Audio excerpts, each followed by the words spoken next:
Entertainment, a podcast dedicated to public domain and abandoned media. I'm your host, Christopher, and with me is a woman who's had Folsom Prison blues, but got help from a boy named Sue. It's Lydia. I was tempted to just start screaming manically, but, we can leave that to other people tonight, I guess. Good. I was trying to think of a good pun to go along with this film, and in the end I just decided I'll just go with some Johnny Cash tunes. That's probably a solid option considering the movie that we're covering. Yeah, I thought so. Well, I want to thank everyone for tuning in. Orphaned Entertainment is available wherever you get your podcasts, and wherever you listen. If you have the option to do so, please consider leaving a rating and or review. It really does help more people discover the show. If you'd like to watch some of the films that we've covered here on the show, we have a YouTube channel. Just go over to youtube.com and search for Orphaned Entertainment. And if you'd like to reach out to us, we'd love to hear from you. You can send comments, suggestions, or even a recorded message to orphanedentertainment@gmail.com. You'll find a link in the show notes that will get you to all our social media accounts, as well as ways that you can support the show financially. And all these links can also be found at our website at orphanedentertainment.com. So let's listen to a 5-minute mystery. Yes, that's right. If you listened last month, you heard that I found some more of these late 1940s radio plays. And along with that, we'll hear a promo for another podcast. And when we return, we'll spend at least 30 minutes talking about 5 Minutes to Live. Another 5-minute mystery.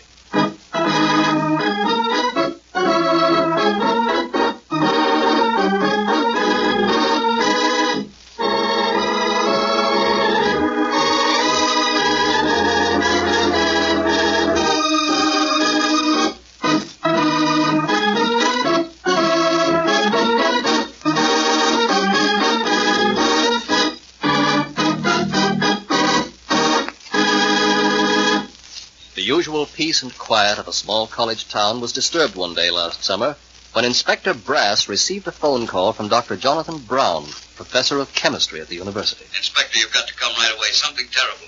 My wife has been poisoned. I'll be right up. Don't disturb anything. I'll do what you say, Inspector. You'll be right up. Very soon. Goodbye. Goodbye. Doc, I want a rush autopsy. Grab your stuff and hurry up to Dr. Brown's place at 1412 Church Avenue. Says his wife is dead. Poisoned. How did you know, Dr. Brown, that your wife died from poison? Being a chemist, I am well acquainted with poisons and their effects. As soon as I saw my wife, I knew that her physical appearance could only have been the result of poison. Do you keep any drugs or poisons around the house? Yes, I do. I sometimes work in my laboratory in the cellar. Mm-hmm. Members of the household could get to the stuff rather easily then. Yes, I'm afraid so. I haven't been too careful with just the nurse, the cook, and myself around. I understand that your wife has been ill for quite some time. Yes, 10 years. She was an invalid for the past 2 years. We've had Miss Calthorne as her constant companion and nurse all these years. Are you Miss Calthorne? Yes, I am. She's been very wonderful to my wife. Took care of her better than a mother cares for a child. Did everything. Washed her, dressed her, tasted her food to make sure it wasn't too hot or cold or badly seasoned. Read to her. I've been very grateful. Is that right, Miss Calthorne? Yes, sir. Mrs. Brown trusted me completely. She was my friend. It was a horrible accident. What'd you find, Doc? Poison, just like her husband said, acted within a quarter of an hour. Mm-hmm. Anything else? No, not right now. Well, see you in the morgue. So long. So long. Miss Calthorne, were you with Mrs. Brown all the time? Yes, sir. While I was feeding her, she was seized by a spasm and gagged and became discolored. I've been nursing for 20 years, and I've seen the symptoms of poison before. I gave her something to counteract the poison, but the poison acted too quickly. When did Dr. Brown finally get there? By the time I arrived, my wife was dead. I don't blame Miss Calthorne. She did the best she could. I think it was a terrible accident. Well, Dr. Brown, I disagree. It wasn't an accident. Miss Calthorne, would you be so kind as to accompany me to headquarters? You're under arrest for murder. What made the inspector so sure that it was murder? In a moment we'll know, but first... The best of the best, and the worst of the worst, and the one where all the characters curse. Rotten Tomatoes, Metacritic, IMDb, and Letterboxd all want to stick a simple rating on what we watch. But where's the nuance in that? A popular movie doesn't always age well, and who cares if the critics didn't like it? We here at Good Movie, Bad Movie believe every film has an audience. So join us for the good, the bad, and the so bad it's good, such as The Godfather, Back to the Future, Geely, Jaws, Young Frankenstein, Manos, The Hands of Fate, Killer Clowns from Outer Space, and Plan 9 from Outer Space. New episodes every other Monday, wherever you get your podcasts. You can find us on Instagram at Good Movie Bad Movie Pod or write to us at goodmoviebadmoviepod@gmail.com. Or join us on our Discord server by searching Good Movie, Bad Movie. The cream of the crop and the box office flops. They will always be there to watch. Good movie, bad movie with Ali and Matt. And now, back to our story. Rather unusual, Miss Galphorn. You didn't care who was suspected, including yourself. But you made one slip. You agreed with the doctor when he said that you did everything for Mrs. Brown, including tasting her food. If the food was accidentally poisoned, you would have died too. Therefore, Mrs. Brown must have been poisoned during or after her meal. You talked her into believing she was poisoned by the food. So she would do anything to save herself. That is, take your so-called remedy. Only it wasn't a remedy. It was poison.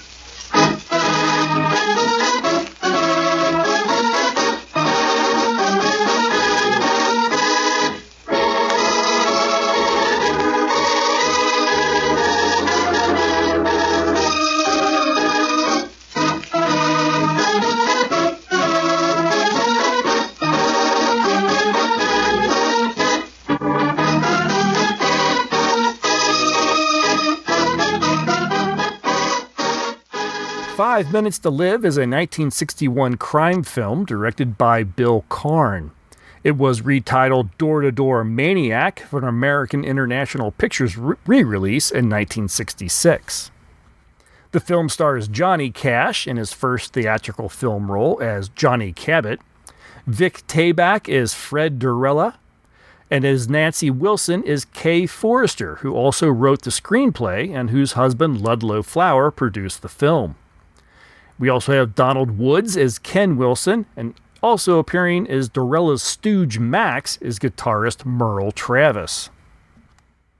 Told in flashback by Fred Durella, we learn that after a robbery went bad, Johnny Cabot and his girlfriend traveled to a small southwestern town to lie low. There, a mutual friend, Max, sets Johnny up with Fred, who plans a bank heist.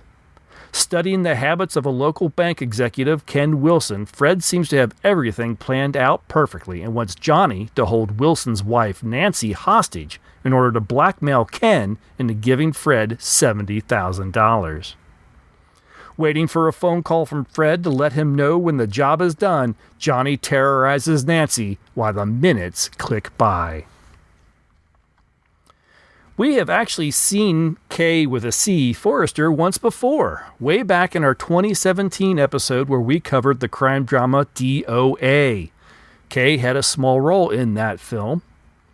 Forrester made her debut as Kay with a K Forrester in a 1943 Western called Blazing Guns. Her biggest role was in the 1950 film DOA, where she played a married woman who tempts our hero, played by Edmund O'Brien. Shortly after that film, she married producer Ludlow Flower Jr. and largely retired from the big screen. Forrester guest starred on television shows up into the early 1970s, where she returned to the big screen in uncredited roles, including her final films, 2 action films starring Charlton Heston, Airport 1975 and 2 Minute Warning. I didn't realize how many minutes were in this episode. Donald Woods was a Canadian-American actor. He made his film debut in 1928 in an uncredited role for a short film called Motorboat Mamas, and then spent the majority of the next...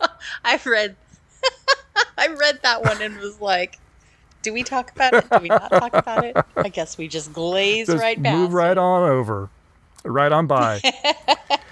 He spent the majority of the next 6 decades bouncing between B-movies, television, and Broadway.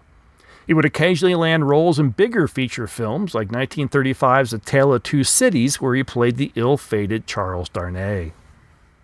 Vic Tayback may be best known as diner owner Mel on the television sitcom Alice, which ran from 1976 to 1985, as well as the original 1974 feature film, Alice Doesn't Live Here Anymore. He is in fact the only actor to cross over from the original film to the television series. For his role on Alice, he was nominated for a Primetime Emmy Award in 1978 and won 2 consecutive Golden Globe Awards in 1980 and 1981. He was a very familiar face on television through the 60s and 70s. He made appearances on shows like The Man from U.N.C.L.E., Star Trek, Bonanza, That Girl, Gunsmoke, The Mary Tyler Moore Show, All in the Family, Fantasy Island, Columbo, Bewitched, and The Love Boat, as well as appeared in films such as the Steve McQueen classic Bullitt in 1968 and Neil Simon's The Cheap Detective in 1978 with Peter Falk. I'm silently cheering. One of the great movies ever made. The Cheap Detective, guys. Go see it. It's so good. It's so funny.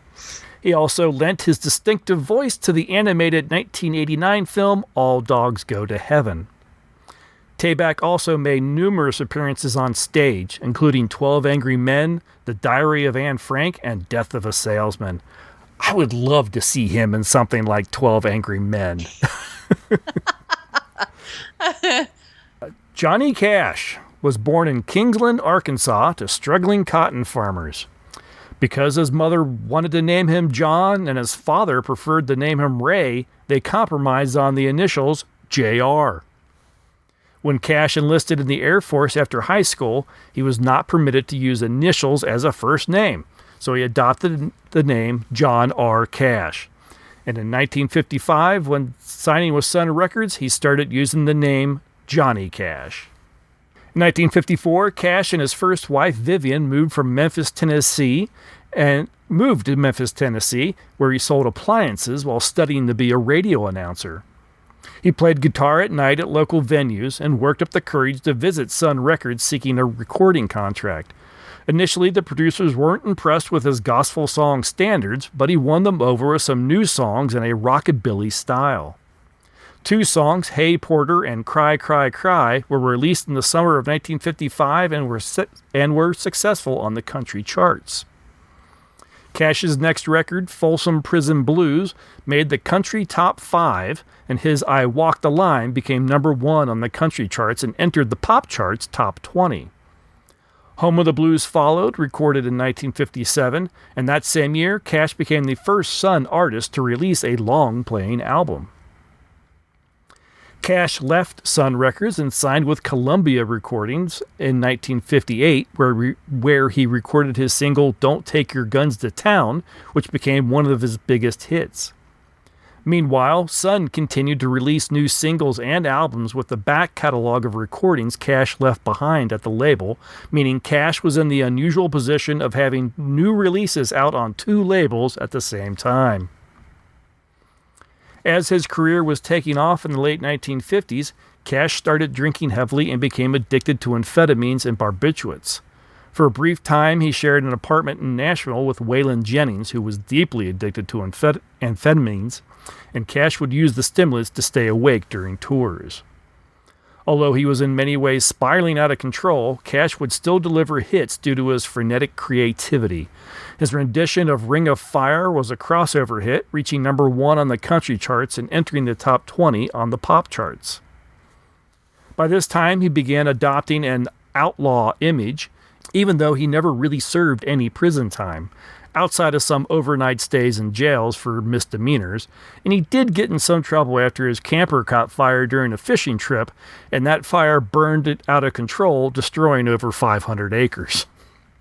Cash was arrested in 1967 in Walker County, Georgia, after police found he was carrying a bag of prescription pills when he was in a car accident. Cash attempted to bribe a local deputy, who turned the money down. He was jailed for the night in Lafayette, Georgia, and Sheriff Ralph Jones released him after giving him a long talk, warning him about the danger of his behavior and wasted potential. Cash credited that experience with helping him turn around and save his life. He later returned to Lafayette to play a benefit concert. It attracted 12,000 people. And just so you know how big that is, the city population was less than 9,000 at the time. And he managed to raise about $75,000 for the high school.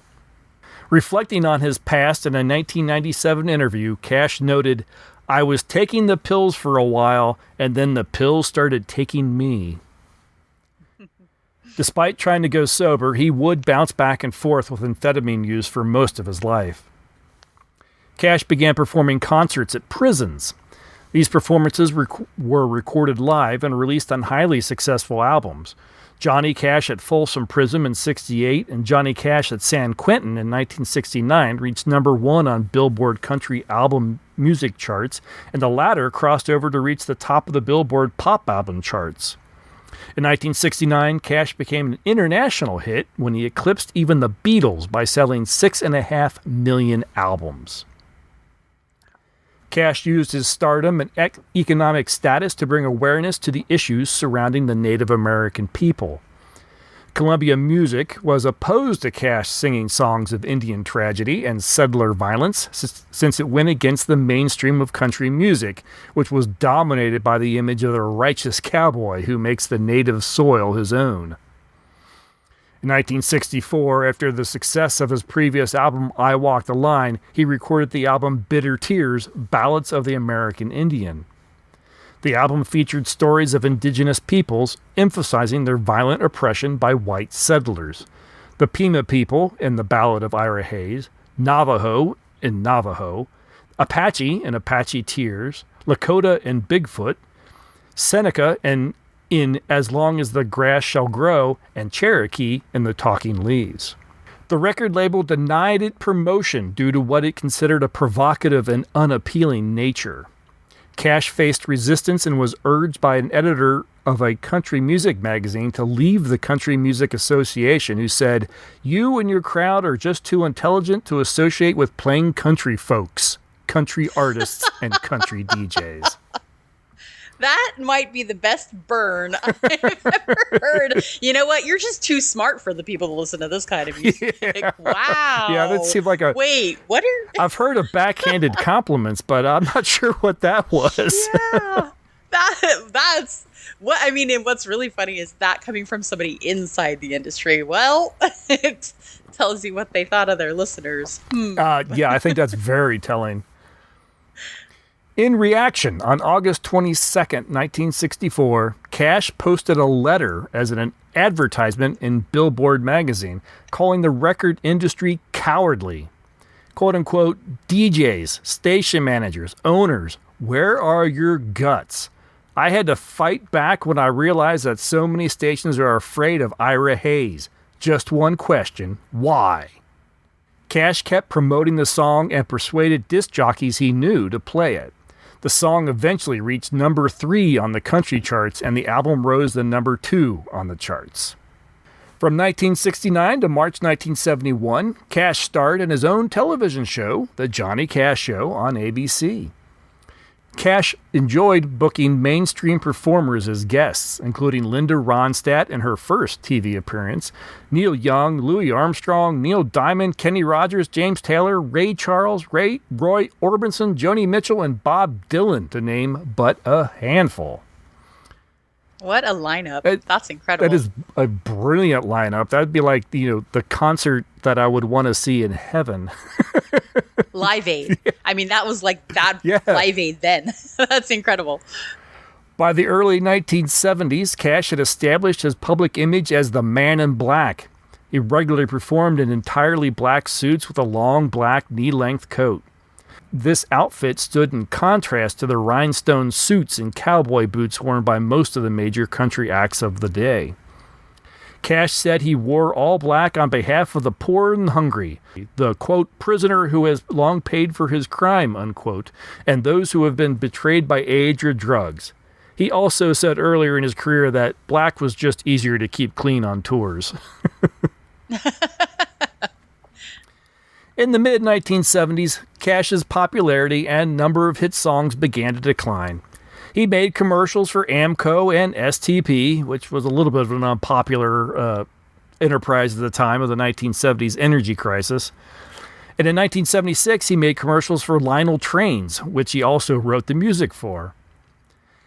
In 1980, Cash became the Country Music Hall of Fame's youngest living inductee at age 48, even though his records failed to make a major impact on the country charts at the time. In the mid-1980s, he recorded and toured with Waylon Jennings, Willie Nelson, and Chris Christopherson as The Highwaymen, making 3 hit albums, which were released beginning with the original titled Highwaymen in 85, followed by Highwaymen 2 in 1990, and concluding with The Highwaymen, The Road Goes On Forever in 1995. In 1997, during a trip to New York City, Cash was diagnosed with the neurodegenerative disease Shy-Drag syndrome, and Cash was told he had about 18 months to live. The diagnosis was later altered to autonomic neuropathy associated with diabetes. During the last stage of his career, Cash released the albums American 3, Solitary Man in 2000, and American 4, The Man Comes Around in 2002. American 4 included cover songs from several late 20th century rock artists, notably Hurt by Nine Inch Nails and Personal Jesus by Depeche Mode. Trent Reznor of Nine Inch Nails commented that he was initially skeptical about Cash's plan to cover Hurt, but was later impressed and moved by the rendition. The video for Hurt received critical and popular acclaim, including a Grammy Award. And just a side note, I have always appreciated and even enjoyed many of Johnny Cash's songs. American 4 is the only album I have of his, and it is absolutely brilliant, if perhaps a little depressing. Wife of 35 years, June Carter Cash, died on May 15, 2003, after complications from heart surgery at the age of 73. June had told Cash to keep working, so he continued to record, completing 60 songs in the last 4 months of his life. Wow. On September 12, 2003, while being hospitalized in Nashville, Tennessee, he died of complications from diabetes at the age of 71. And I think he and I actually share a birthday. I think I read he was born in February. He and I share a birthday. I thought that was kind of fun. I didn't know that. Very fun. Yeah. So that is a lot of information, but doesn't even really truly scratch the surface. Certainly not of Johnny Cash and his career and his... he is someone to look into and read about because it is pretty damn incredible. He had a heck of a career. So let's talk a little bit about his premiere film here, 5 Minutes to Live. I found this one a little uneven. I was really interested to check it out just as being Johnny Cash's first film. I guess I knew he did some work in films, but I honestly, other than like bit parts and stuff like that, didn't know he actually did full-length feature films as a star. So I was really interested, and I was curious to see if it would highlight any of his music or anything like that. And he does sing the theme song to this film, and he does get a chance to kind of pluck around a guitar and sing a little bit throughout the film. But yeah, not a film I was aware of or anything, and it was an interesting watch to say the least. Yeah, interesting is a very apt word for it. I think it was really interesting how it started, because I was a little confused. Like, it starts off with this guy telling the camera basically, well, this is what happened. This is my story. It was just luck that Johnny Cabot and I happened to be in Camellia Gardens at the same time. I was here to prove a point, a theory of mine. One that I've had for a long time about small towns, small living. But Cabot, he was here because he had to hide out. He had to get out of New Jersey, and he got to get out fast. Well, you probably read about it in newspapers. He was involved in that warehouse job on the New Jersey waterfront some 3 months ago. Whitey Roski had set it up, and then at the last minute, he didn't show. Johnny wasn't suspicious. He just figured maybe a blonde had turned up. So he and Pete went ahead without him. They walked right into a trap. I don't think it's spoiling anything to say there's really no need for this. There's zero need for introducing it by having a guy say, well, let me tell you what happened. It reminds me of the old 60s and 70s claymation Christmas cartoons. Well, let me tell you a story about 3 bears. And you're like, okay. So, but then wait, why did you need to couch it in this kind of term? There's nothing wrong with it exactly. It just is like an unnecessary, like, kind of. Yeah, it doesn't fit the narrative of the film either, because if the events are to be told supposedly in flashback, why are we seeing things that he wasn't present at? Yes. Yeah. Well, and you're waiting. I mean, what it does is it sets you up to be like, okay, so who is he talking to? Because in that kind of a situation, look at anything like Interview with a Vampire, or anything where you have a character telling a story to somebody. Either the reveal is who he's telling the story to, and you're like, oh my gosh, the whole time he was talking to them, or it's, some key element in the story, and him telling that story has to affect the outcome of it. And it does neither. It's just some little thing. They were like, you know what? We need an extra 4 minutes on this movie. So let's just have the guy start off by explaining things, and let's just have narration, because I don't know, maybe people in 1961, maybe Johnny Cash was too smart for the kind of people that like to watch this movie. Maybe that's it. Maybe it was just a matter of padding. The film is only about, I see a running time of 80 minutes. I didn't even think it was that long. I guess it was just over an hour. Maybe you're right. Maybe they needed that extra 5-10 minutes by the time you bookend it with this setup, or whatever you want to call it, to give it a few extra minutes. Because, it just, you could excise it completely and everything else still works. Everything else, nothing changes. I actually, at first I was like, oh, is this from a book? Is that why? Like, he's the main character of this book? Because you actually spend, for the runtime of the film, you spend very little time with him. Mm-hmm. Most of the focus is on Johnny's character. And it's so weird to me that they even did this at all. So I'm with you on that. I just didn't think it made any sense. It didn't add any value to it at all. But it does quickly lead us into a hotel room where Johnny Cash is plucking away on his guitar. Well, the character Johnny is, along with his girlfriend Doris. Doris, right? Yeah, I believe. Yeah, Doris. I'm like, Doris, right? And it was really funny. I'm looking at Doris going, do I know her from somewhere? I don't think I do. I don't think that I knew her from anything in particular. Midge Ware really was the actress, or Midge Ware Colton. Yes. It isn't a name I'm familiar with. She did have a long career. She was in show business for about 30 years, so she may just be a bit player we've seen, or you may have seen in the background somewhere, or in small roles, but nothing really standout-ish. No, and she, for as long of a career she had, she doesn't have a lot of credits under her name. So, so we have him there with his girlfriend. Honey, I don't think you appreciate me. So what's to appreciate? All I want to know is how long we're going to rot in this two-bit town. I had a good job at that cocktail lounge in New Jersey. Big tips. Come here with you, I get big bunions. We got 10 square feet and always everything's lost. I was looking right at it. What a life. This suburb life ain't for me. Their whole conversation is so, demeaning toward her. Mm-hmm. It's just like... that is pretty much Johnny in a nutshell when it comes to women. And that is really surprised me. You got a successful country western star.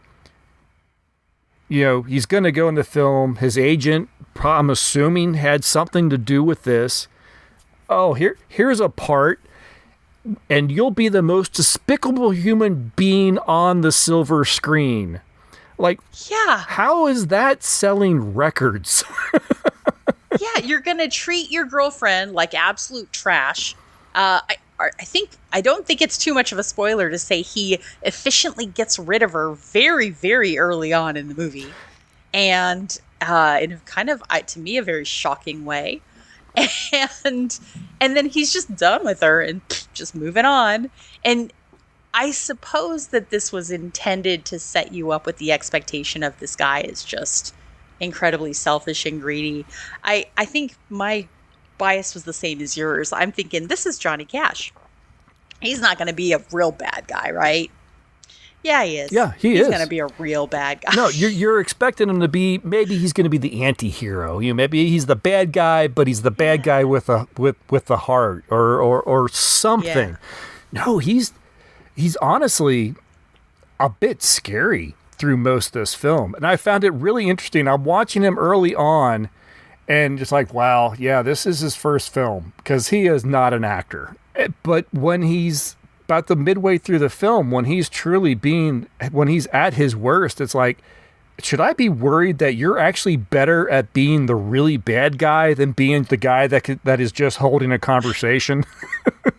Yeah, totally agree. I guess I kind of just took that as, I mean, yeah, there's an element of, well, he's a singer, so you kind of overlook it, but yeah, he just is.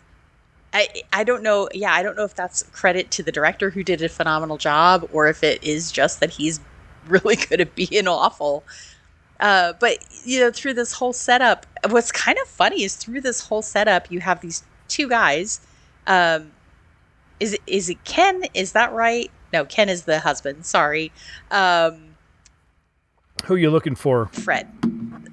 They've all got like really simple names. Bobby, Johnny, Ken, Fred, Nancy, Doris, Fred, Johnny, Fred, Max. Yeah, you're kind of, and I kept expecting Fred to be the real bad guy, and and he's got this whole plan, and I fully expected him, like in the very introductory conversation where he's meeting Johnny for the first time and he sees Doris and he's like, don't I know you from somewhere? And she's like, no, you don't know me. You don't know me. I don't know who you are. And he's like, well, get rid of her, and Johnny's like, hey, get out of here. And she's like, but wait. And he's like, no, get out. And you fully expect Fred to just like at some point turn it on when he tells Johnny what he's doing. And I still think this was his plan to begin with. I think his plan was, I'm going to get a partner in on this. I'm going to have a guy standing on the corner to call so that everything goes the right way, that don't take any heat for anything very bad. But he's not going to pick Johnny up after this. No. There's no way. He's going to get in his car and he's going to drive away and leave, Johnny with the smoking gun, as it were. Leave the guy at the phone holding the bag. And I know I'm probably confusing anybody that hasn't seen this movie yet. The plan that is originally put forward to rob this bank, and I know Christopher already kind of explained it, but the idea is that the bank manager is so crazy in love with his wife that they're going to be able to just hold the wife hostage, get the money from the bank manager, walk out the door scot-free, and let the wife go as soon as that's done, all hinged on a series of phone calls, this is 1961, so it works. Guys, this is the original phone booth movie, by the way. This is pretty much phone booth before phone booth existed. But it's a bank heist instead of just a psychopath. So, and the whole time I'm going, honestly, he's setting himself up perfectly. He has to walk in the door and say, we've got your wife, hand me the money. And then as soon as the money hits his hand, he's gone. He's not on the hook for kidnapping. He's not on the hook for murder if they end up having to kill this woman. He's not on the hook for anything except just walking in and politely saying, please give me a bunch of money. And I mean, honestly, from that perspective, Fred is brilliant. Like, he is actually the smartest man in the room. And I'm impressed. Like, I'm super impressed by this. Who else you hired? No one. Two men making a bank. How big is this Fort Knox? I work for big stacks. Let's get that settled right now. What? Your price. To settle? 2,000 in advance, small bills, no new stuff. 30% of the take. You come high. You are careful.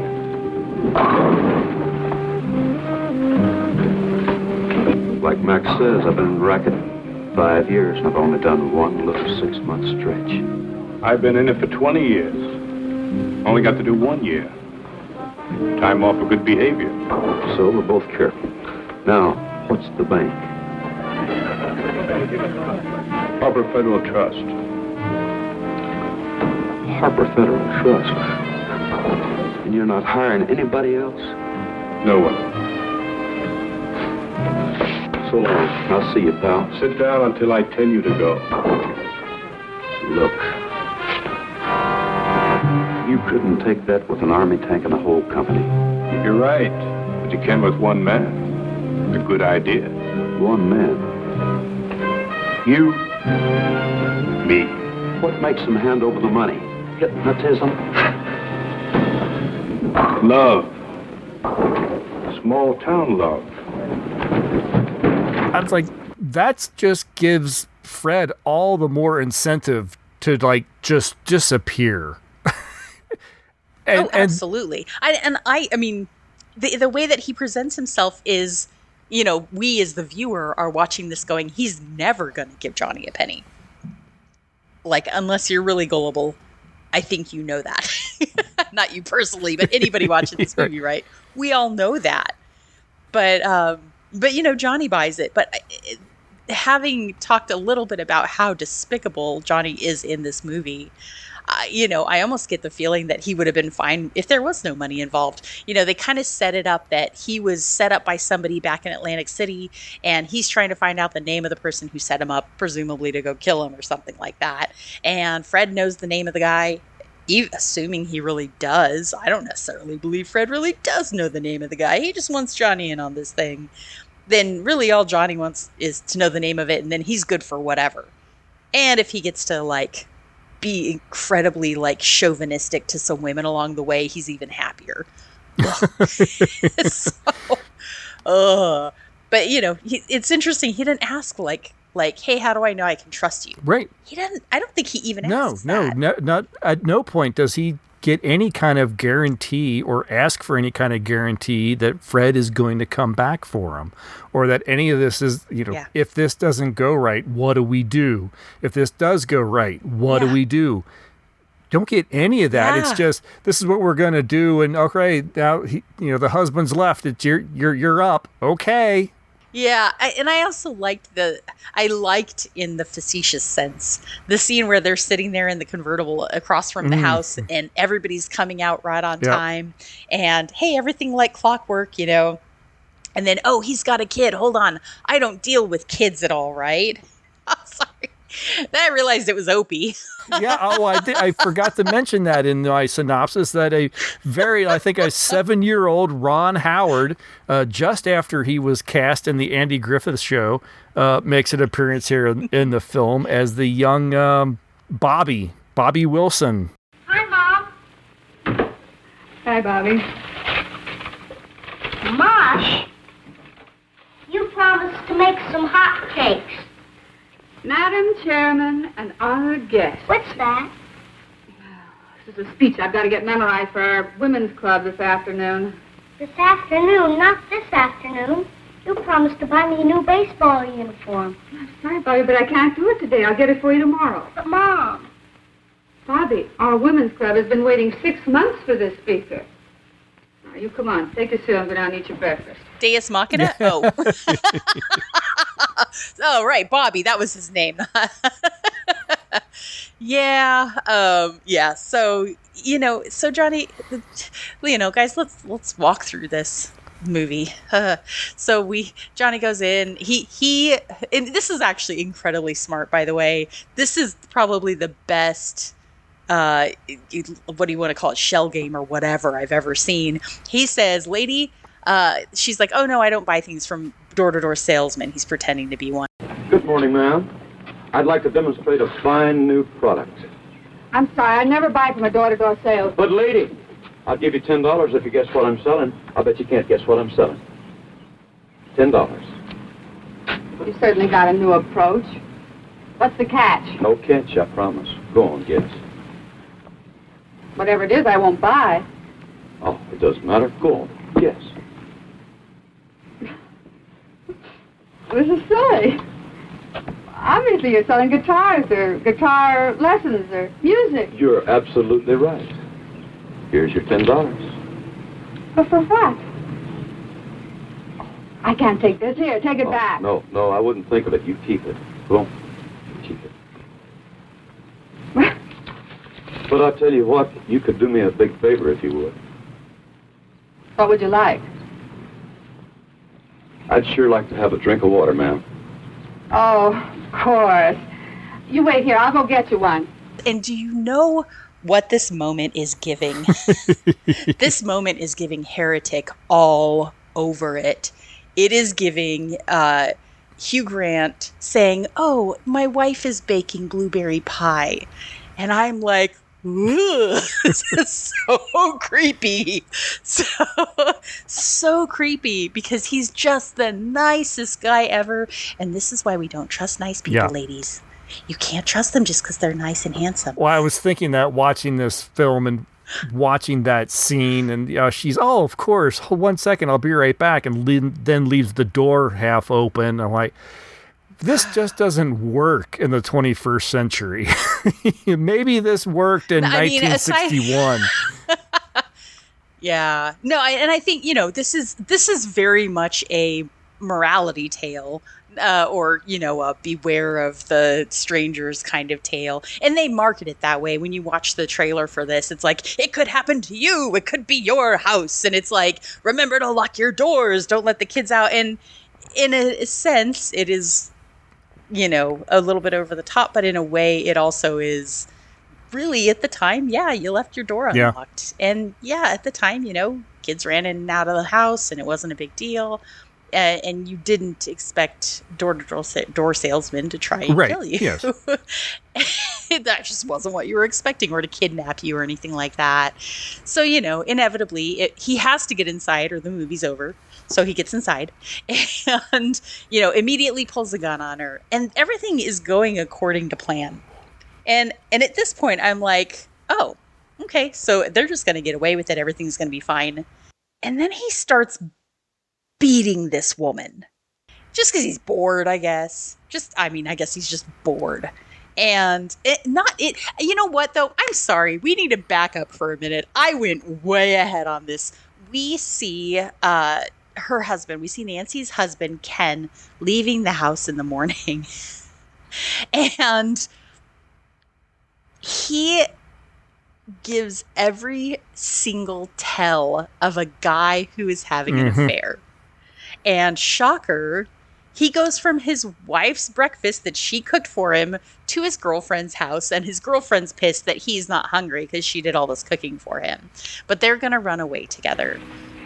Figured you wouldn't be eating breakfast at home today. I'm sorry, honey. It's the hangover. We had a pretty big night last night. Remember? Last night you said you'd ask Nancy for a divorce this morning. You promised me. I just couldn't, that's all. I don't want it this way. What do I say? What did you plan on saying last night? You knew it wouldn't be easy. Easy? Every time I build up to the subject, somebody or something interrupts. It's some gossipy club woman, a bike plate, or a baseball uniform. And when I finally tell her I have something to say to her, she tells me she knows what it is. Does she? No. She thought it was something else. Ken, I didn't want this to happen any more than you did. It has happened. We're faced with it. Throughout this movie, I am torn by who I think is the worst human, whether it is Johnny or Ken. I don't know which of these guys is like the worst person until the end of the movie, and then I have an actual opinion on this. We'll talk about that because I don't think it's spoiling anything to say this is a 1961 movie. And the bad guy gets theirs and the good guys, quote unquote, all get to live happily ever after. Quote unquote. Yes. Yeah. and so through this whole thing, Fred is talking to Ken, telling him, we've got your wife. Ken has his girlfriend on the other line, and she hears some other things. She hears guys, it's not as exciting and complicated as you'd like it to be. She doesn't figure out what's going on and save his wife's life or anything like that. Man, that would have been a good movie. Instead, she just hears enough to find out that he's not going to leave his wife for her. Yeah. And then she just, I don't know, goes off on a bender with a friend or something like that. I don't really remember. But he is just, through this whole thing, not great. Johnny's in the house. He's holding not Kay, I'm sorry. Her name in this movie is Nancy. He's holding Nancy hostage, and then he just starts beating her. And then he tells her she has to go put on some negligee. And look, guys, this is actually a horror movie with a happy ending, quote unquote. This is the most suspenseful movie I think we have ever watched. For two reasons. Oh, sorry. Go ahead. No, go right ahead. I'm very interested. I found myself very uncomfortable watching this film because I didn't know how far this thing was going to go. Because this is 1960, so I mean, we are nearing the point where movies are willing to take the chances to actually go places that are going to make you uncomfortable and really hate the people you're watching on screen. And I'm watching this film, and Johnny Cash is, as I said earlier, he's scary in this film. I'm very uncomfortable watching him with Nancy, and I'm like, this is not going to end well. I am really scared for this woman. Yeah, he gives, I don't know if I don't know if you would classify him as a sociopath or a psychopath, but he's giving one of those paths.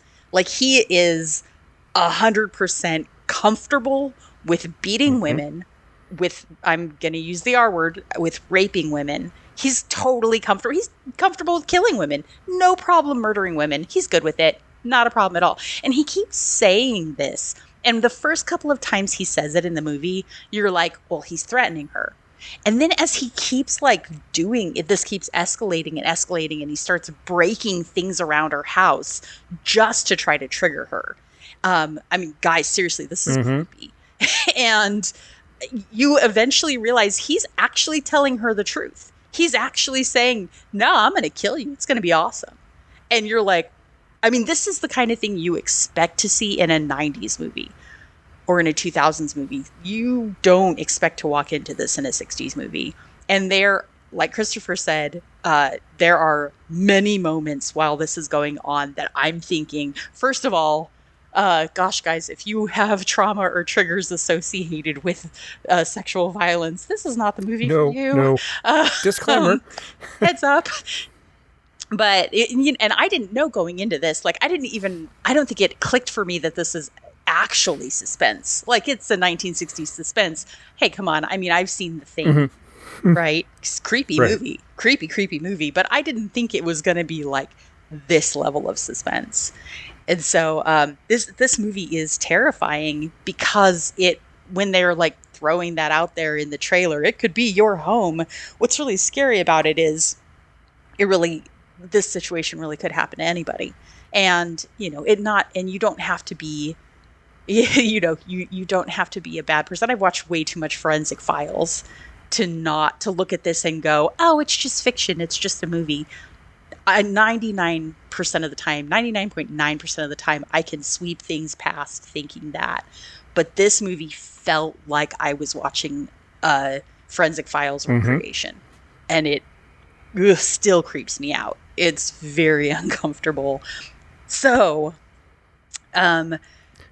let's talk about Ken, unless you want to talk a little more about Johnny and his obsession with the negligee and being absolutely convinced that he's going to sexually assault this woman. What I did want to talk about is while this film has those moments where you are on the verge of turning it off because you're like, no, I'm not doing this. Yes, absolutely. There are moments in this film, and I think I kind of chalked a little bit this up to some of the casting where it's almost too like 1950s Ozzie and Harriet. Donald Woods as Ken is just so the 1950s sitcom dad. And Yes. every time we go to him and just the way he talks, even just the sound of his voice and everything, it just breaks all that tension that has built up. But it's not like a good release. It's not oh, thank goodness. It doesn't feel intentional. No, it's not an intentional release. It's just, oh, well, I have a girlfriend. Ha ha. And I'm like, dun, da, da, da, da, da, da, da, da, da, da. And then and you're like, back to Ward. or there's the fact that we start out before we get to the thriller part of this film. We've got the sitting around the table and, oh, you made mush. I was hoping for pancakes. And you've got little Bobby, and it's all so you expect a laugh track with some of this stuff. Yes. Yeah, and then you leap into this thing where I think it's important that we do tell you guys, and I don't want to spoil it for anybody. So if you haven't watched this movie yet and you don't want anything spoiled for you, I recommend that you go ahead and pause the podcast right now. But if you are somebody that you're listening to this right now and you're like, ugh, that sounds horrible. Yeah. I'm going to give the people that want to leave the podcast, go watch the movie, just a second here to go do that. Go ahead and hit pause. We'll be here when you get back. And for the rest of you, who are right now like, I don't want to watch this movie. Yeah, good. Okay. I will go ahead and spoil it for you guys that he does not actually sexually assault her on screen or as far as we know at all. But it is psychological assault for sure. It's very, very intense. So I want to give anybody who's out there going like, like it doesn't actually happen, but it really kind of doesn't have to. It's so horrifying the way that he treats her and, her absolute terror in this situation. My only complaint regarding her responses there are a couple of moments of histrionics that feel like they were like, no, cry harder. Yeah. Like the director was like, you're not, like, he'll be like, I'm going to hit you. And she'll be like, and you're like, oh, wait. That didn't, that was a bit much in an actual, like, life endangering, scary situation. It's like they're trying to escalate it, but the result is that it actually does the opposite and makes you think, oh, she's kind of overacting it. But you have that thrown in here with exactly what Christopher's describing, where you have these like, actually, I kind of thought at the beginning that this was going to be a comedy. Because, like I said, it didn't click for me that this is suspense. And so you have those back and forths. And then you have like little jokes that he makes along the way that Ken does, the husband. And or you have the phone calls from Priscilla. Oh, we want you to be the president of the PTA. Like, what? Where did that? Why? Why? I'm eating my bonbons. And there are moments where that is incredibly effective because, like, for me, seeing that where she's having to answer the phone, she's hoping they're going to call and say, it's okay, let her go. And instead you have, oh God, we all know this woman. We all know somebody like this woman, or at least think we know somebody like her that is just like so disconnected from reality, but it's insult to injury that not only is Nancy being held at gunpoint in very real danger to her person as well as her life, but then she has the most obnoxious person in the entire town calling and nagging her. Answer.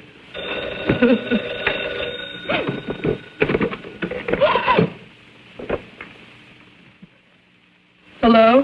Nancy, this is Priscilla.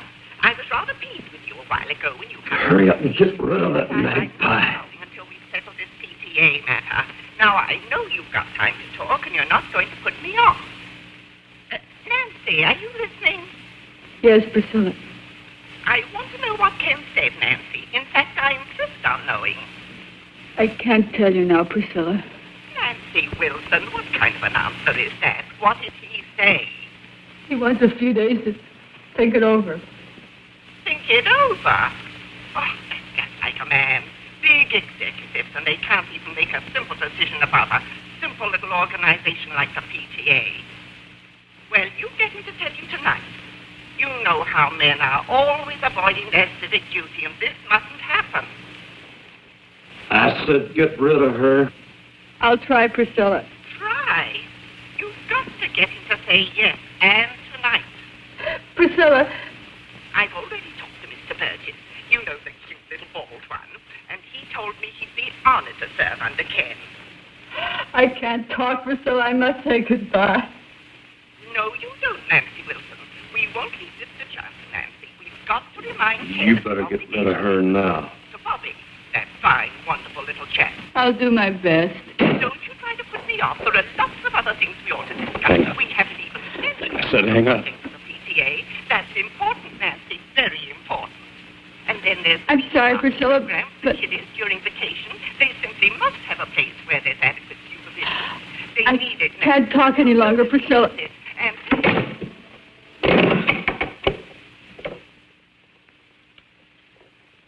I'll give you one more minute, just in case he was trying to get through. And like she just, what's really weird to me on it though, and I guess this is just a product of the time, is man, in today's day, we would be like, Priscilla, stop calling me. You are being a pain in my butt, and I appreciate you want my husband to do this thing that I have no idea why you randomly picked him, but you're annoying. Go away. We would just be honest about it. But in this 1961 movie, she's like, I'm sorry, Priscilla, I can't talk right now. And it's very effective for getting you into Nancy's head. But you are right. It also is kind of detracting because for the viewer, it's like she's a bit over she's too much for us to really be like, oh man, what a horrible situation. It's like, what about Bob? What about Bob? Or she's like, or if you want to keep it within the period, she's like Mrs. Kravitz on Bewitched. Yes. Yeah. Oh God. Yeah. Yeah. So like, and then, you know, sure enough, little Bobby comes home. And honestly, at this point, I was relieved because I was like, okay, we're now to the point where in a 1960s movie, he can't do anything to her, not with the kid there. Like you can't do that in a movie at this time, in this era. That can't happen. Right. We're decades out from A Good Citizen, so you're fine. Yeah. But we talk about movie trauma. But I was a little annoyed with the the front door is locked, the back door is locked. Oh, but that's okay. There's a third door that no one ever mentioned. Little Bobby breaks the fourth wall by literally walking through it and plops himself down on the couch. Fourth wall? What's that? Hey, audience, can you figure it out? Wink, wink. Yeah, it's... and suddenly we're back into, like, the beginning of the film in, like, 1950. You know, we're just waiting for the...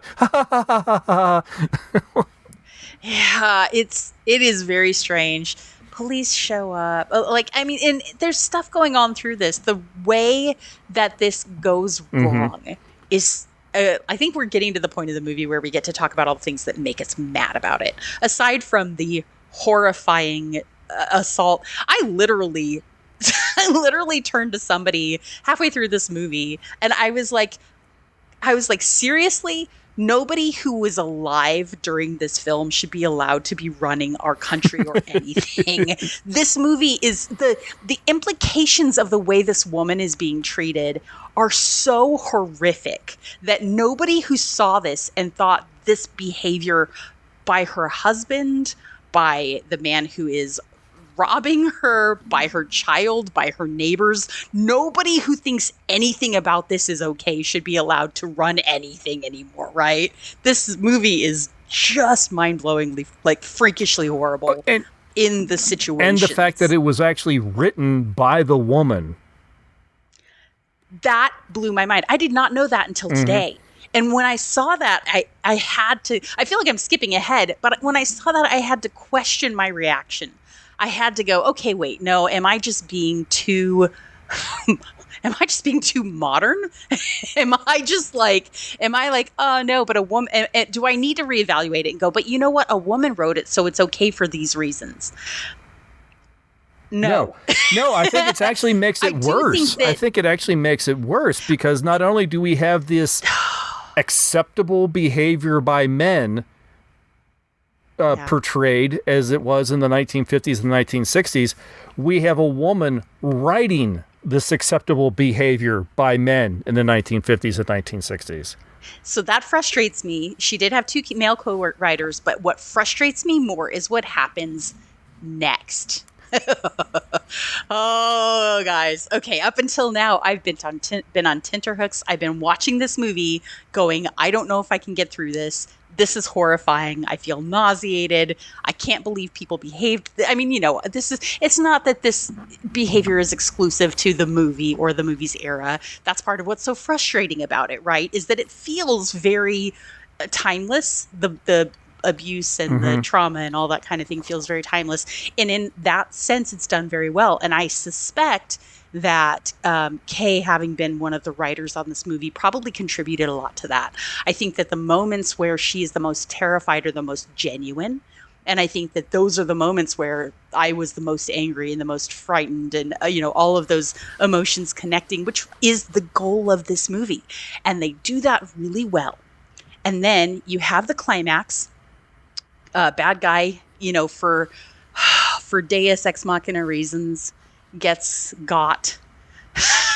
For bad guys get got. And then Nancy, I keep wanting to call her Kay. Nancy's on the phone with her husband, and he's like, "Are you okay, honey?" We're with his girlfriend listening on the other line says, "I'll tell you what, honey. Is Bobby okay?" Actually, does he even ask if Bobby's okay? No. I don't even know. As far as he's concerned, Bobby can go just fall in a hole. So he's like, "I tell you what, take Bobby over to your sister's house. We're going on a vacation." This is literally the moment he knows that she's not been. He doesn't even know she hasn't been assaulted. He didn't know she's been being beaten. He's just like, "Hey, babe, I'm going to take you on a vacation." And she's like, "Oh, that would be wonderful." And then she starts screaming. She starts first episode of The Twilight Zone screaming. That's the man that did it. That's the man that did it. And it's because there's a reporter taking her picture in the joke negligee that the husband bought. "Oh, no, don't take my picture. I look a mess. I look a mess." We need to sit with this for a second, because this is a woman who has just been beaten. Her house has been destroyed. Her child's life has been threatened. Her life has been threatened. She was a hair away from being sexually assaulted. She has been in this horrifying situation. And they immediately turn it into a aren't women stupid joke. And I am angry. I am actually angry right this moment. I am so mad about this. I can't believe anybody thinks this is okay. Add to that fact, the husband who's been having an affair has apparently decided that was a bad idea. I really do love my wife. We're going to go make it better. Doesn't have to answer. I love that you think Doesn't have to answer for the affair. No, I love that you think any of that crossed his mind. This is not a man who thinks about other people's feelings. This is not, and I genuinely, when you said that this movie really disturbed you, I was about to say, that's because you're a decent person, Christopher. Thank you for being a decent person. I appreciate that. I try. Guys, this is not me ranting against all men. There are really good guys. There are really good men in the world. The man who played the husband in this movie is not one of them. He immediately, once he knows that his wife has not been murdered, and he's on the fence about letting her be murdered because he's going to leave with his next wife. His words, my next wife, and I have plane tickets. Okay, that's what this means. Sorry. I feel like I'm yelling at Christopher. He can see my face like through the computer, and I'm like, no, sorry, I'm not yelling at you. I'm just yelling in fury. He is just like, immediately, as soon as, he doesn't say, "Honey, you know what? You need to, like, hang on. I'll be home in a minute. Like, stay where you're at. Don't let the police leave you alone." Like, he's just like, "Hey, babe, pack up a suitcase. We're going to Vegas." And he, like, big old smile and thumbs up and everything. Also, by the way, the child that was just, like, in danger, forget about him. We're leaving him behind. We don't even care about him. And And then that is offensive, but then they turn her reaction into a joke, and that is, guys, seriously, I know when I said earlier that nobody who was alive enough to think that this movie was okay when it came out, like that anybody's behavior in this was okay. I know you were like, wow, she's being like excessive. I was, until you get to the end of this movie. When you get to the end of this movie, and then Nancy and Ken get in a convertible, leave their kid who has just had a traumatic experience behind, and are driving to Vegas. Christopher, do you want to mention what Ken does in the car? You don't remember. I'm not sure what you're talking about. I was so mad. He says... She's like, they're driving to Vegas. Nancy's like, oh, Ken, it was just awful. And then that crazy Priscilla kept calling me. And he goes, well, of course she did. I told her to, wink, wink, nudge, nudge. And you're not meant to believe him because he's lying through his teeth. And she's like, oh, honey, you saved me. And that's the end of the movie. No, I think he probably did call her, and that's why Priscilla called. But I don't like that ending. It's terrible. How in the world? I don't think he did. He didn't have any time. He never had a moment without Fred there to call her, and he's full on lying through his teeth, and you can see it in his face. Fred gets knocked out, and Ken's like, you have no idea what you've done. And then that's when we cut back to the house. And then that's when Priscilla calls. So supposedly Ken has called Priscilla and said, you need to call and keep her busy while the police get there. I don't buy it either. I like that you believe that. I like that you believe that. That's what the film wants us to believe. They truly want us to believe that. They do. I like that you think that. You guys, this is the first, like, closest to an argument Christopher and I have ever had. I really don't believe. I'm not saying you're 100% wrong because we don't know, right? But when I was watching it, the way I read it was he's been lying to her since the beginning of the movie. Why is he going to stop now? He's been getting away with it. She doesn't know he was having an affair. And so... and apparently she's not going to know because he's brushed that off to the side and, well, no harm, no foul. Yeah. And his girl, sorry, I feel bad. I don't know her name. Ellen. Her name is Ellen, by the way. The girlfriend's name is Ellen. And Ellen is just like, well, you win some, you lose some, I guess. Guys. No, the ending of this film is just... makes me so The ending mad. of this film is just awful. No matter how you look at it, it's just awful. Yeah, it is awful. It is, whether it was intentional that you believe that he supposedly saved the day, or whether you don't believe it, either one of those is horrible. It's such bad. I want to say it's such bad writing. I don't even like the fact that the woman who has gone through everything she just went through that afternoon, they're driving in the car. Gear shift into park position, by the way. They're driving in the car, and he's like, oh. I didn't notice. And he's like, oh, I'm just looking forward to getting some rest and relaxation. Oh, I'm sorry. Have you had a bad day? I mean, guys, I'm sorry. This is a little bit crass, but it would not have surprised me at all if he had just gently reached over, stroked her hair, and then pulled her face into his lap. That is the vibe this scene gives. It is horrifying. It's so incredibly bad. So this movie is incredibly tense. It's very suspenseful, but because of the ending, it's horror. This is a horror movie. This woman doesn't escape at the end. That's how horror ends. At the end of horror, you're like, whew, the Vestal Virgin is safe. Oh, nope. Here comes that last tentacle. It's dragging her down into the ocean with it. He is the tentacle. Ken is Cthulhu's tentacle. Oh, well, I feel a little bit better after having ranted about that. Thanks, guys, for listening. I appreciate it. It's so frustrating. I feel like they could have ended this movie in a way, like if they had just had him like rush home, hug Bobby, hug Nancy. I'm so glad credits you're safe. roll. I'm so sorry. Yeah. I'm going to be a better husband. Wow. Yes, that was an intense movie. And I'm so happy that Nancy actually has a man that loves her and realized it. Nope. That's not how it ends. No, unfortunately not. Now, that would have been such a better ending. Everything that happens, it just, it is. They put a bow on it, and it's like this movie doesn't need a bow.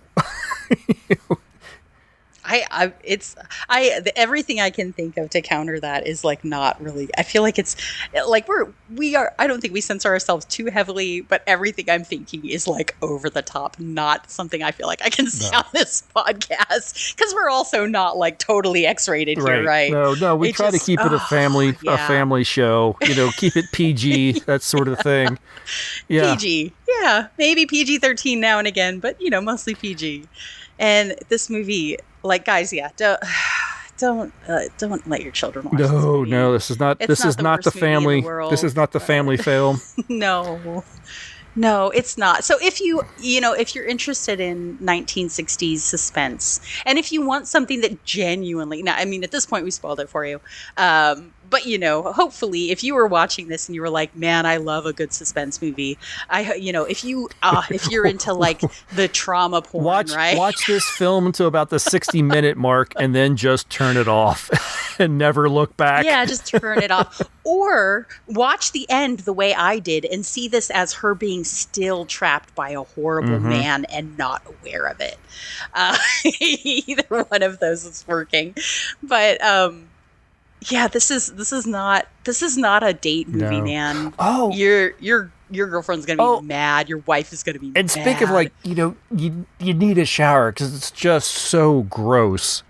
Everything. It is so gross. Everything that she goes through, the whole negligee thing and everything. Ken's like, "Oh, I'm looking forward to some rest and relaxation." "Oh, I don't know about that," she says. What do you mean? "I brought the negligee." Why would you bring that? Why would you burn that? Yeah, just so you know, by the way, I was assaulted by a man and I thought he was gonna I thought he was gonna kill me. And so I brought the outfit that I spent those hours in so that I could wear them for you, honey. Like that's first of all, that is actually an unhinged person, guys. Think about that. So in that sense, maybe Nancy and Ken deserve each other. I don't think so. I think they were trying to turn this into a sweet, cute, lovey-dovey ending. Like a whoo, dodged a bullet on that one kind of ending. And it does not play off that way. It's really bad. Which is really interesting because this movie is just a pendulum swinging back and forth. Oh yeah. You never really know if you're going to be up or down or in the middle. And it's in that my rating has gone, by the way, all over the place for it as well. Like I genuinely was like, there's nothing about anything that happens to this woman that's okay. Even the way it's not that her kid is like a bad kid to her, but he is. Because she's like, sorry, Bobby, I can't take you to buy your uniform today. And he goes, "Dad, why can't she do it?" And he's like, "Oh, come on, honey. Why don't you just do the thing our 7-year-old is whining at you that you've already like very levelly explained why you can't do?" And it's like, even the kid is being trained to treat this woman horribly. Well, honestly, I took that as her being pretty terrible because she was putting the whole, but the women's club meeting is today, and she's putting herself first over her family is how I read it. I think that is how people, and I please don't hear this as me saying, "Well, you're horrible." That's not what I mean. I think that is how 1960s people would have read it as well. I think they would have looked at it in that era and been like, "Well, gosh, we're 3 years out of June Cleaver. Why can't you just, But also, interestingly, there's some weirdness in this movie, like her not being able to hang up the phone on Priscilla, and that just being okay, and like. There's like some very what's the movie Stepford Wives about this town a little bit.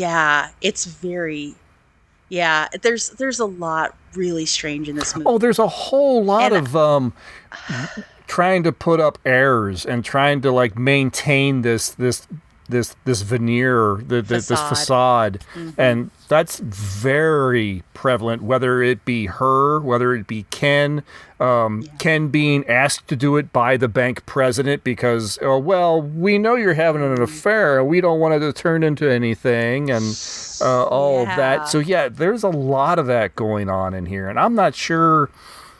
I'm not sure if there was a message that they were trying to get across in this film. They didn't do a good job because I don't know. I'm not sure what it was. Yeah, and unless it is genuinely, hey, if your life looks like this, then it's messed up. Right. Because everything about this feels incredibly messed up. The most normal person in this movie, and I'm not joking, Opie aside, I'm going to just keep calling him Opie. Him, the small child aside who, presumably is just a small child. The most normal person in this movie is Fred. The guy that actually planned the whole bank robbery. He's just the most normal person here. And that's probably that is an issue. That is definitely an issue. And Doris felt relatively normal to me too while she lasted in the film. Yeah. So I would be all about like a spin-off about Fred and Doris. I think. Or if somebody wants to write a fan fiction about Fred and Doris where they maybe escape together with the money or something. I'm interested in that. Or the prequel where we find out about Doris Jackson instead of Joris Johnson or whatever her name was. Yeah, Dory Jackson or what? I'd be interested in that. She made good money as a cocktail waitress. She's an interesting quote person. Unquote. She's taking quote care of unquote herself. Cocktail waitress. Maybe. It was the 60s, guys. Well, shall we rate? We should rate. Sorry. I feel like I was just like, well, do you want to do the horrible thing we have to do? Well, yep, let's do the horrible thing we have to do. Do I rate it because there are the moments that made me uncomfortable for the right reasons and it was really intense and wow, that makes it really interesting, but then do I rate it because then they completely ruin it with everything else that goes on in the film?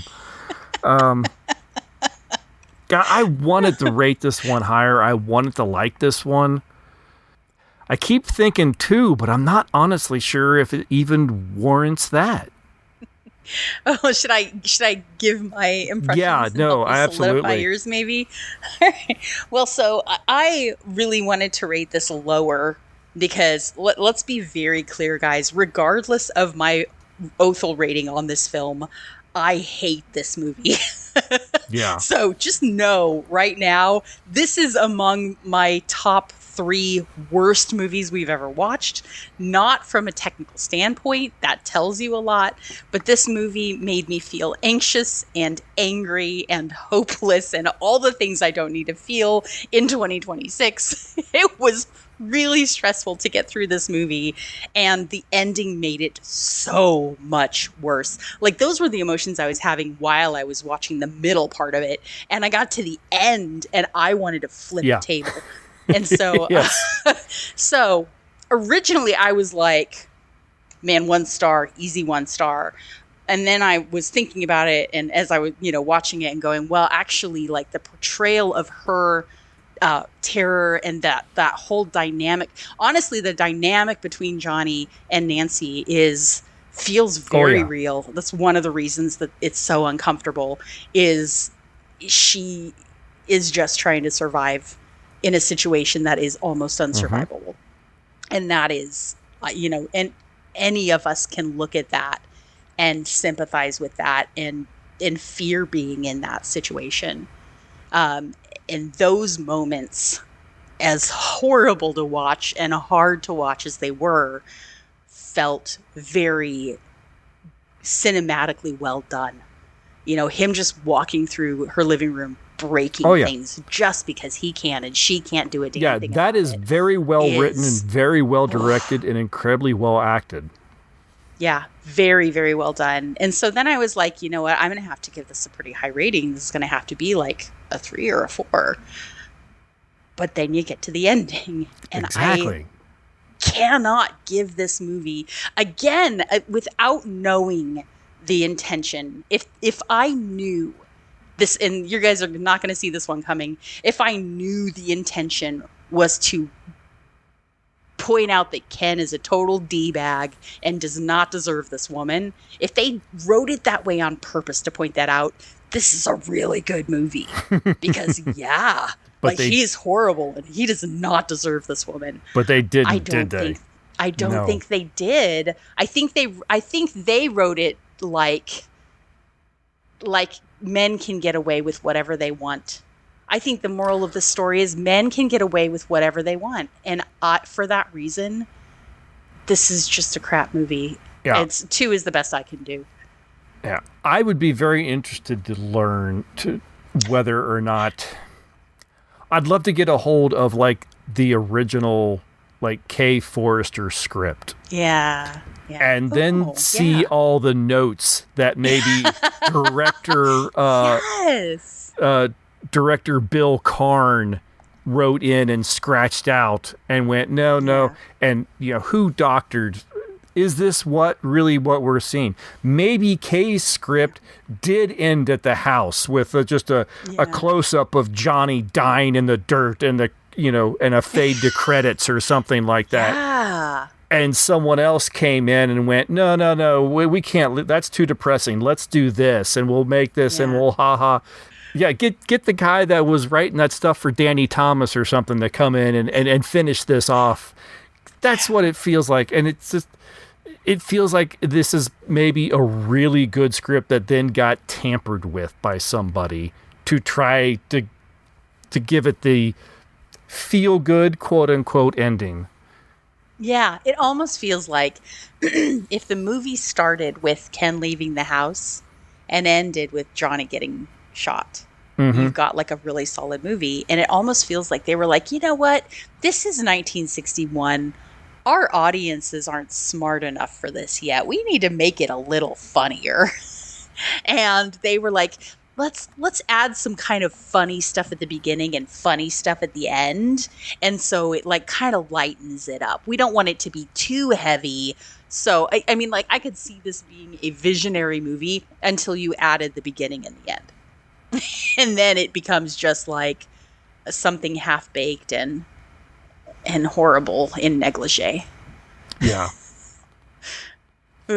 So, yeah, 2 for me. I think that there are moments in it that are incredibly well done. And I think that if you're a person who enjoys suspense, that you could watch this movie and go, man, yeah, the suspense is thick in this. And it is. If you want to feel the catharsis of a person not being sexually violated when you were sure that they were going to be, this is a great movie to watch for that feeling. But if you're like, you know what, let's watch a fun 60s movie, like, or even a bad 60s movie, man, go watch Gidget. Just go find something where they surf and sing with a ukulele, or there are lots of really good movies out there, and the actors that are in this movie are in other films. You can see them on other things. The standout part of this movie is probably Johnny Cash playing a really despicable human being. Yeah, that still blows me away. That this is the star is the villain, and he's not redeemable. He's not likable. He's scary, and it's like, who are you selling this? I am not running out and buying a Johnny Cash record after watching 5 Minutes to Live. Right? Well, and I didn't know his history with amphetamines, and this is during that period of his life. Yeah. So while you were talking about that a little bit at the beginning, like that's definitely not a funny situation at all. But my thoughts when you were talking about that were kind of funny because I was like, oh, maybe that's what happened. I was like, oh, okay, that could explain why he's so creepy in this movie. Is maybe the drugs were doing him for a little while. Mm-hmm. But yeah, guys, this is a movie. So for me, 2 Othels. I think you said 2 as well. Yeah. It's not. Technically, it's not a horrible movie. Technically, it has some good directions, some good acting, but it feels very scattered and very uneven. Yeah, a very I think this uneven movie, film. Yeah, I think this story, not this movie, but I think this story has been told in other movies better. Not this script exactly, but this type of story. There, people like home invasion movies and things like that. I personally only like them if the bad guys get absolutely walloped at the end of them. I want to see some pain afterwards. Nobody likes home invasion. It is not a funny thing at all, but it's always nice to see the bad guys get it in the end. But this movie was weird. I think even with Johnny's ending, it didn't feel it felt earned, but then like they almost tried to like save his character by saying, "Oh, but he wouldn't hurt a kid." Yeah. And I was like, "Why?" Like that was unnecessary. He didn't want to hurt a kid, but he didn't have any problem making him an orphan. Yeah, or using him as a human shield. Right. So, and then blame the cop for anything that might have gone wrong. Yeah, yeah. I'm starting to get more and more convinced that it was the amphetamines. Sorry, Johnny. But yeah, I guess that's the end of this movie. Yes, that's the end. I think we'll make that the end of this show. Thank you everybody for listening. If you've watched this film, if you're watching along with these films, this was a rough one, and yeah. But yeah, let us know what you thought of it. I have to think that this film stirs some strong opinions one way or the other. We'd love to hear from you. So please, orphanedentertainment@gmail.com, or follow the link tree in the show notes to get to all our social media, or come join us on the Discord server. Yeah. If you would disagree with us and you watched this movie and were like, this is one of the best movies ever made, and here's my list of 10 reasons why, please let us know. We really like to hear that kind of thing.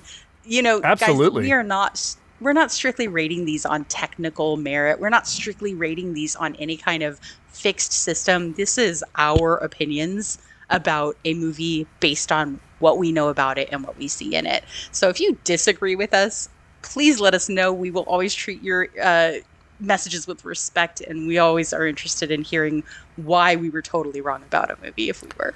We will treat your opinions with a hell of a lot more respect than Ken treated Nancy. Oh my gosh, yes. We promise not to Ken your letter. Oh. All right, that's going to do it. Lydia, as always, thank you. It's been a fantastic time talking to you about this film, even if, when the film is, I knew it'd be something. I knew it'd be an interesting discussion. Yeah, it's nice to be able to talk through things like this with you and then be able to say, okay, yeah, this movie really was. It wasn't just me being horrified. There are parts about this movie that are real problematic. But it's always fun to talk about it, even when we're talking about the bad parts. Yes, and this film needed to be talked through, I should say. Oh, yeah. We'll be back in another month, folks. Thank you very much for listening. We'll talk to you soon. Bye. Bye.